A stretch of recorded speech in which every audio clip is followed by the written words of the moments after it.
1 கொரிந்தியர் 3ஆம் அதிகாரம். இந்த 3வது அதிகாரத்தில் பவுல் மொத்தம் 4 காரியங்களை குறிப்பிடுறாரு. ஃபர்ஸ்ட் பிரிவினைவாதத்தால் நீங்கள் மாம்சத்துக்குரியவர்கள்னு சொல்லி சொல்கிறாரு. 2வது அஸ்திபாரமாக இயேசுவை குறிப்பிடுறாரு. 3வது நீங்கள் தேவனுடைய ஆலயம் சொல்கிறாரு. 4வது இவ்வுலகத்தின் ஞானத்தை குறித்து சொல்கிறாரு. இப்போ ஃபர்ஸ்ட், சகோதரரே, நான் உங்களை ஆவிக்குரியவர்கள் என்று எண்ணி உங்களுடனே பேசாமல் மாம்சத்துக்குரியவர்கள் என்றும் கிறிஸ்துவுக்குள் குழந்தைகள் என்றும் எண்ணி பேச வேண்டியதா இருக்கிறது. நீங்கள் பலன் இல்லாதவர்கள் ஆனதால் உங்களுக்கு போஜனம் கொடாமல் பாலை குடிக்க கொடுத்தேன். இன்னமும் நீங்கள் மாம்சத்துக்குரியவர்களாகவே இருக்கிறதுனால உங்களுக்கு பலன் இல்லை. ஏன்னா பொறாமை, வாக்குவாதம், பேதங்கள் இது எல்லாம் உங்களுக்குள்ளால இருக்கிறதுனால நீங்கள் மாம்சத்துக்குள்ளே இருக்கிறீங்க. அதனால தான் உங்களுக்கு பலன் இல்லை. ஒருவன் நான் பவுலை சேர்ந்தவன் என்றும் வேறொருவன் அப்பல்லோவை சேர்ந்தவன் என்றும் சொல்லுகிறான். அப்படி இருக்கச்சில நீங்கள் மாம்சத்துக்குரியவர்கள் அல்லவா? பவுல் யாரு, அப்பல்லோ யாரு? 2 பேரும் கர்த்தருடைய ஊழியக்காரர்கள் தானே. பவுல் நட்டான், அப்பல்லோ நீர் பாய்ச்சினான், தேவன் விளையச் செய்தார். அப்படி இருக்க நடுகிறவனாலும் ஒன்றுமில்லை, நீர் பாய்ச்சுகிறவனாலும் ஒன்றுமில்லை, விளையச் செய்கிற தேவனாலே எல்லாம் ஆகும். நடுகிறவனோ நீர் பாய்ச்சுகிறவனோ ஒன்றாயிருக்கிறார்கள், அவனவன் தன் தன் வேலைக்கு தக்க கூலியை பெறுவான். நாங்கள் தேவனுக்கு உடன் வேலையாட்களாய் இருக்கிறோம்.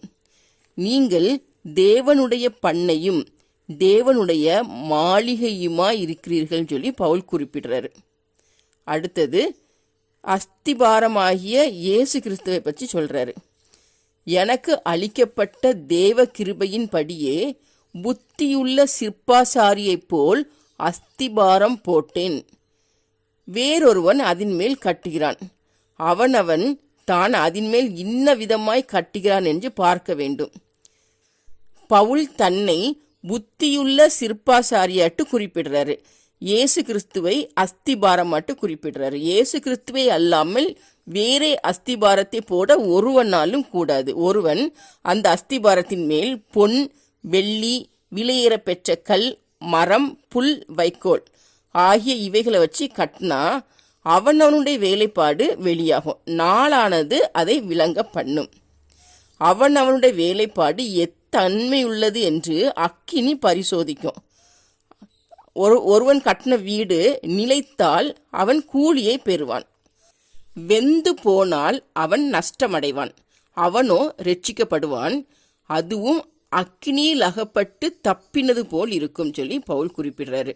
அடுத்தது நீங்கள் தேவனுடைய ஆலயமாய் இருக்கிறீர்கள் சொல்லி சொல்றாரு. நீங்கள் தேவனுடைய ஆலயமாய் இருக்கிறீர்கள், தேவனுடைய ஆவி உங்களில் வாசமாய் இருக்கிறார்.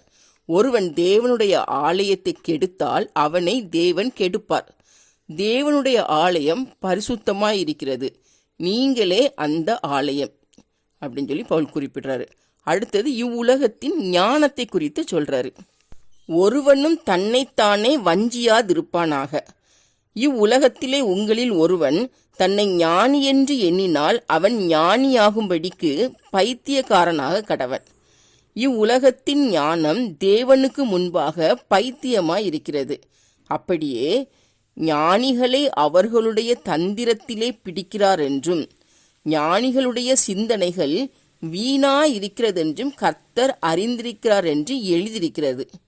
இப்படி இருக்க ஒருவனும் மனுஷனை குறித்து மேன்மை பாராட்டாதிருப்பானாக, எல்லாம் உங்களுடையதே. பவுலாகிலும் அப்பல்லோவாகிலும் கேபாவாகிலும் உலகமாகிலும் ஜீவனாகிலும் மரணமாகிலும் நிகழ்காரியங்களாகிலும் வருங்காரியங்களாகிலும் எல்லாம் உங்களுடையது. நீங்கள் கிறிஸ்துவினுடையவர்கள், கிறிஸ்து தேவனுடையவர்.